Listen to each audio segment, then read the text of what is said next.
ہم تو ماں باپ کو کہتے ہیں بچوں کے بارے میں بھی یہی اصول رکھو, آج کل کی اولادوں سے خدمتوں کی توقع مت رکھو. یہ نئی 15ویں صدی کے بچے ہیں اسکولوں میں پتہ نہیں کیا کیا سیکھ رہے ہیں. کرنل نے مجھے بتایا کہ میں نے اپنی بیٹی سے کہا کہ پانی لے آ, کہتی انگلش میں اس نے کہا کہ جو کام انسان خود کر سکتا ہے وہ دوسروں سے نہیں کروانا چاہیے. باپ کی تو کھوپڑی گھومے گی نا. وہ کرنل صاحب سوچتے ہوں گے یار میں میدان جنگ میں کھڑا ہو کر ایک 40 سال کے فوجی کو جب یہ آرڈر دیتا ہوں کہ جنگ میں چھلانگ لگا, وہ کبھی نہیں کہتا, وہ میرے آرڈر کو مانے گا اور آگ میں کود جائے گا وہ. اور اپنی اولاد اور بیٹی 12 سال کی بیٹی کو میں کہہ رہا ہوں پانی پلا, وہ کہہ رہی ہے جو فلسفے یاد کیے میں, کہہ رہا میں نے کہا سب سے پہلے اس کو اسکول سے نکالو, کیونکہ یہ اسکول کیا کر رہا ہے, یہ جو لبرل اسکول ہے نا, ایجوکیشن مل رہی ہے, تہذیب برباد. تو جو نئی نسل اس قسم کی پیدا ہو رہی ہو تو آپ خام خواہ میں اس سے امیدیں لگا کر میرا بچہ میرے قدموں میں جنت تلاش کرے گا, میرا بچہ بڑھاپے میں میرا سہارا بنے گا, بن جائے, اس کا اپنی قسمت ہے. وہ اگر خوش قسمت ہوگا تو آپ کی خدمت کرے گا, بد قسمت ہوگا تو نہیں کرے گا. آپ امیدیں نہ لگائیں, آپ اپنی طرف سے تربیت کی کوشش, اپنی طرف سے تعلیم, اپنی طرف سے اس کے سارے حقوق ادا کریں. اپنا معاملہ کس پہ چھوڑ دیں؟ اللہ. کوئی امیدیں لگانے کی ضرورت نہیں ہے, اخپل طریقے سے زندگی گزارو بس. آپ بیوی کے حقوق ادا کرو, اللہ کا حکم ہے, بچوں کے حقوق ادا کرو, اللہ کا حکم, اللہ سے مانگو. وہ انسان کے بچے ہوں گے کہ آپ کی خدمت کریں گے, عقل ہوگی, شعور ہوگا, آپ کی خدمت کریں گے, اور خوش قسمت ہوں گے اگر آپ کی خدمت کی انہوں نے. بد قسمت ہوں گے تو خدمت نہیں کریں گے, خود ہی بھگتیں گے. ماں باپ کی نافرمانی کا عذاب دنیا میں لازمی ملتا ہے. جس نے اپنے ماں باپ کو ستایا ہے نا تو یہ وہ دنیا میں بھی نہیں پنپ پاتا. وہ مشہور واقعہ ہے نا, ایک آدمی کا بچہ اس کو اٹھا کے بوڑھے باپ کو کچرے میں پھینکنے کے لیے جا رہا تھا, تو باپ نے بولا تھوڑا آگے پھینکو, تیرے دادا کو میں نے وہیں پھینکا تھا. تو مکافات عمل ہے, جو اپنے والدین کی خدمت نہیں کرے گا. دیکھو انگریز اپنے والدین کو اولڈ ہاؤس میں کیوں جمع کراتے ہیں؟ اس لیے کہ ان کے والدین نے اپنے والدین کو کہاں جمع کرایا ہوتا ہے؟ اولڈ ہاؤس میں. مکافات عمل اللہ انگریزوں کو دنیا میں دکھاتا ہے کہ تو نے اپنے باپ کو کون سا پالا تھا.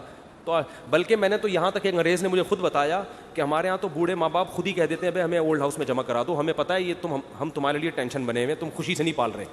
تو ماں باپ خود کہتے ہیں ہمیں جمع کرا دو, ہمیں پتہ ہے تم خوشی سے خدمت نہیں کرو گے ہماری. ایک گورے نے مجھے خود بتایا, سمجھتے ہو, خود ہی کہہ رہے ہوتے ہیں بھائی ہمیں پتہ ہے یار یہ ہم عذاب بن رہے ہیں تمہارے لیے. تو کسی سے زیادہ امیدیں مت لگاؤ, آج کل کوئی کسی کا نہیں ہے بھائی. اللہ سے اپنا معاملہ صحیح رکھو, خدمت کرو, حقوق ادا کرو, اللہ اللہ کرو, خوشی ہنسی خوشی. بکریوں سے دل بہلاؤ, پتھروں سے کہو راز دل. وہ ندیم شاد ایک شاعر ہے انڈیا کا, بڑا خاندانی شعر کا ہے اس نے.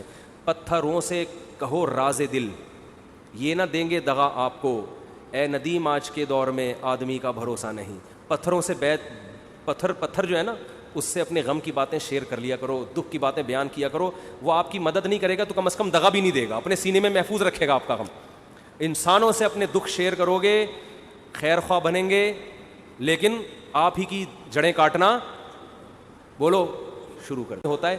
پتھروں میں یہ خطرہ نہیں ہوتا. دوبارہ سنا دوں شعر, پتھروں سے کہو راز. بڑا خاندانی شاعر تھا لیکن آج کل اس کی شاعری مارکیٹ سے شارٹ ہو گئی. شروع میں ایک دم دمنگ کی شاعری ہے, میں نے کہا پتہ نہیں, لیکن وہ 2-4 اشعار ہی گھما رہے ہیں کافی. ندیم شاد تک ہمارا کوئی پیغام پہنچا دے, کچھ نیا مارکیٹ میں لاؤ یار, کیونکہ اردو زبان کی حفاظت یہ شاعر ہی کرتے ہیں. اس لیے مجھے ان شاعروں سے اس وجہ سے لگا ہوا ہے کہ یہ اردو کے محافظ ہیں.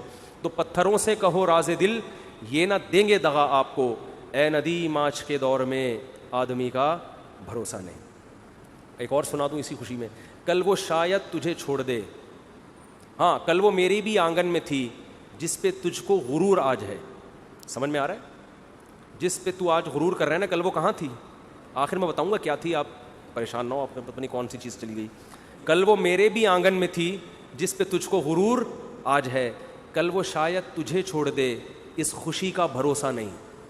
جس خوشی پہ تو آج اترا رہا ہے, شاعر کہہ رہا ہے کل وہ میرے گھر میں بھی تھی, اور جیسے اس نے مجھے چھوڑا کل ہو سکتا ہے وہ تجھے چھوڑ دے. تو زیادہ فری ہونے کی ضرورت نہیں ہے, زیادہ اترانے کی ضرورت نہیں ہے.